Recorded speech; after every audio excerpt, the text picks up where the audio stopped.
Imagine a boxing match. The bell rings, the fighters go to their corners, and instead of resting, they spend the entire time out secretly slipping on brass knuckles. Right, just getting ready for the next round. Exactly. And that is exactly what happened between 1990 and 1995 during Elam War II. Welcome to this deep dive where we're looking at how a survival mode insurgency secretly used a so-called peace to build a conventional army. And, to understand that transformation, you really have to look at the massive power vacuum created in March 1990. Right, because the Indian peacekeeping force had just withdrawn from Sri Lanka. Yeah, leaving this sudden pause in the wider war.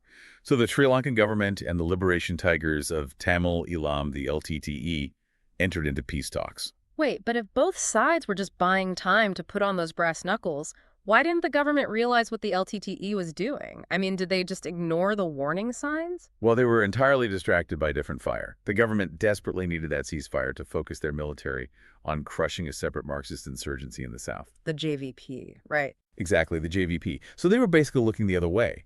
And the LTTE exploited that blind spot to systematically wipe out rival Tamil groups. Wow, okay, so this wasn't conflict resolution at all. It was just a strategic pause to clear the board of competitors. Right, which meant a return to war was inevitable, because a pause in violence does not equal peace.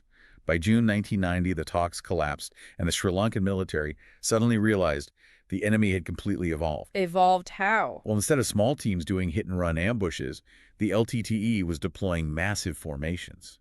I need to push back here, though.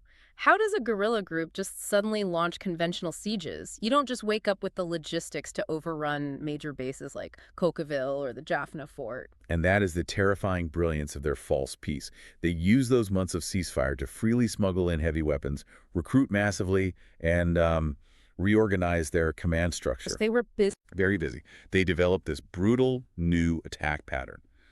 Select a target, isolate it completely, concentrate an overwhelming force, and just overrun it before reinforcements could even arrive. And this conventional capability reached its absolute peak a year later at Elephant Pass. Yeah, Elephant Pass was the ultimate geographical choke point. It connected the northern peninsula to the mainland. So holding it meant controlling the logistics for the entire region. Exactly. And the LTTE had built up so much firepower, they besieged a full army battalion there for a month. The military actually had to launch a massive amphibious naval operation just to break the siege. But bringing massive armies together like this, I mean, it totally changed the civilian reality. The sources detail horrific massacres committed by both sides. It was incredibly grim. Yeah, the Sri Lankan army killed hundreds of refugees in Batticaloa and civilians in Kokadikalai, while the LTTE slaughtered over 200 civilians in the Muslim village of Paliagodela. Why did the civilian toll just skyrocket so fast? Well, because conventional warfare requires holding physical territory. Yeah. In a guerrilla war, fighters just melt away. Right. But in a conventional war, you have fixed front lines. You have artillery bombardments and supply routes running right through populated areas. So villages weren't just bystanders anymore. No, they became strategic ground to be cleared or defended. It completely shattered any remaining population security. But fighting massive pitched battles like Elephant Pass costs thousands of lives. The LTTE couldn't sustain those casualties forever. No, they couldn't. Which triggers another major shift of asymmetrical suicide operations. To offset the heavy losses of conventional warfare, they targeted the very top of the political and military chains. Right. They assassinated the Sri Lankan president, the Navy chief, and several generals. Yes. But their most consequential target was former Indian Prime Minister Rajiv Gandhi in May 1991.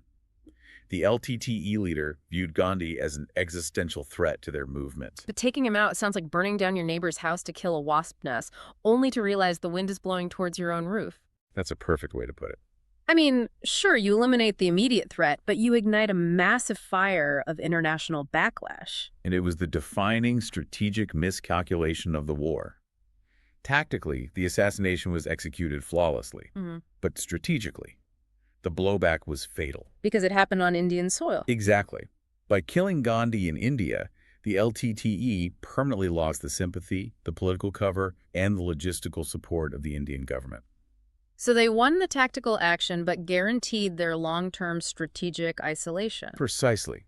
It shows how tactical successes can easily trigger massive strategic failures. And whether you're looking at historical conflicts or modern geopolitics, it really forces you to ask if peace talks are actually about peace. Or if they're just a smokescreen for rearmament, hidden intent matters far more than public statements. Right, because if an insurgent group can secretly build a conventional army under the guise of negotiations, it changes everything. You have to completely rethink how you assess a threat.